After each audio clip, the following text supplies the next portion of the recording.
వెళ్ళిపోతాడన్నమాట ప్రభాస్ అన్నమాట. ఒకటే చెప్తా ఉన్నాను, ప్రభాస్ అంటే ఒక ప్రపంచం. ప్రభాస్ ఫ్యాన్స్ అయితే ప్రకంపనము, ర్యాంప్ ఆడిచి పండుగడనే చెప్పచ్చు బ్రో. సినిమా అయితే చాలా చాలా బాగుంది. ఎవడో చెత్తనాయాలు చెప్పింది వినే అవి మీరేమి నమ్మొద్దు అనమాట. సినిమా అయితే మీరు థియేటర్కి వెళ్ళి చూడండి బ్రో. సినిమా రిలీజ్ కాకుండా 2 రోజుల నుంచి బాగాలేదు. ఎవరు చూసారా సినిమా తీసిన వాళ్ళే సరిగా చూడలేదు. మీరు అలా చూస్తారా? కావాలని ట్రోల్ చేస్తున్నారు, కావాలని డంకి నిన్ను అడ్డం వేశారు. ఎన్ని అడ్డం వేసినా కానీ ఎవరు తొక్కాలన్నా కానీ ప్రభాస్ మాత్రం తొక్కితే మామూలుగా ఉండదు. డైనోజర్ బ్రో, డైనోజర్ మామూలు డైనోజర్ కాదు, పెద్ద డైనోజర్ లాగా అన్నిటి కూడా గ్రూప్ పెద్దది ఉంటది అనమాట. ఆ డైనోజర్ పడితే ఎలా ఉంటుందో బాక్స్ ఆఫీస్ మీద అలా ఉంది బ్రో. ఒకటే చెప్తున్నాను, చరిత్రకి చెదలు పట్టించాడు, హిస్టరీకి ఈటెక్కిచ్చాడు అనమాట. ప్రభాస్ ని కొట్టే మగాడే లేడు బ్రో. అది వేసుకున్నాడు మనోడు కుర్చీ. ఇండియాకే కుర్చీ వేసుకున్న మగాడయ్యాడు బ్రో. ఆ విధంగా చెప్తా ఉన్నాను అనమాట. సినిమా అయితే చాలా బాగుంది, మీరు చూడండి, కనెక్ట్ అవుతుంది బ్రో. Thank you. అంటే ఎంత రేటింగ్ ఇస్తారు మేడం? మూవీకి అయితే మూవీలో ఒక సీన్ ఉంటుంది, దేవుడి పేరు నాకు రావట్లేదు, ఆయన కొడుకు అని ఒక ఇంట్రడక్షన్ చేస్తారు ప్రభాస్ గారు.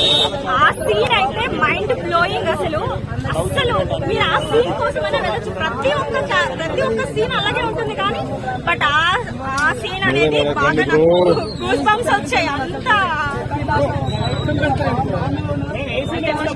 మీరు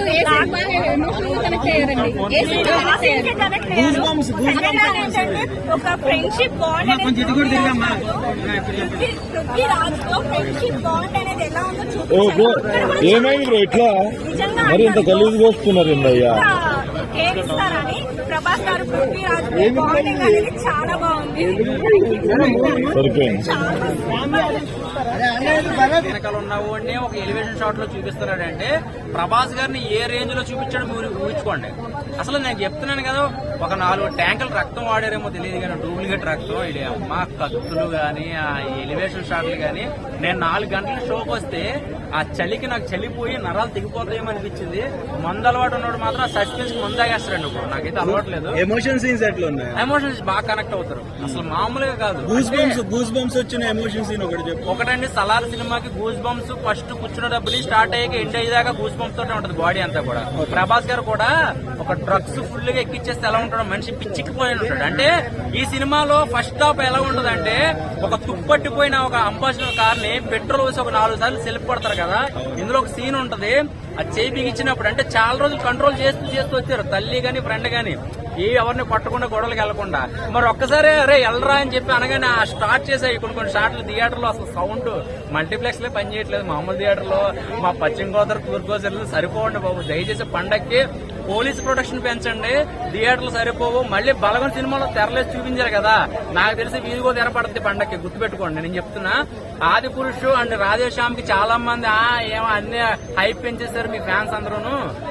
సినిమా ఇది కూడా అలాగే తుస్సుమంటదని అన్న వాళ్ళకి ఆ 400 పెట్టి ఎవడైతే ట్రోల్ చేశాడో సినిమాకి వస్తే వాడు 2 పార్టీలు చూసినంత ఆనందం కలిగితే అరే అమ్మ అనవసరంగా ప్రభాస్ గారు నేను ఇలా చేశాను. కలెక్షన్స్ ఆల్రెడీ బ్రేక్ చేసిందండి. 1 గంటకి షో ఊరికి ఒకటి పడుతుంది.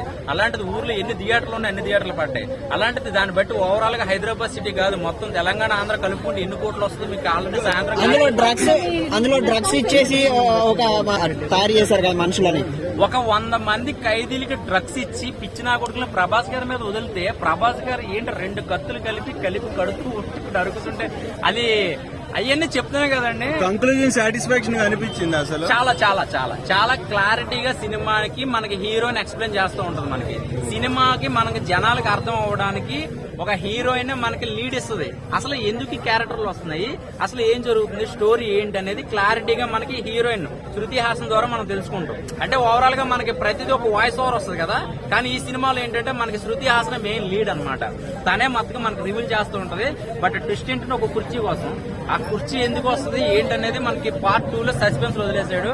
ఆ సస్పెన్స్ చెప్తానంటే మాత్రం మ్యాన్స్ న్యూస్ కదా, మీరు తాగేది కట్టప్ప గారు తాగేస్తారు అందరూ.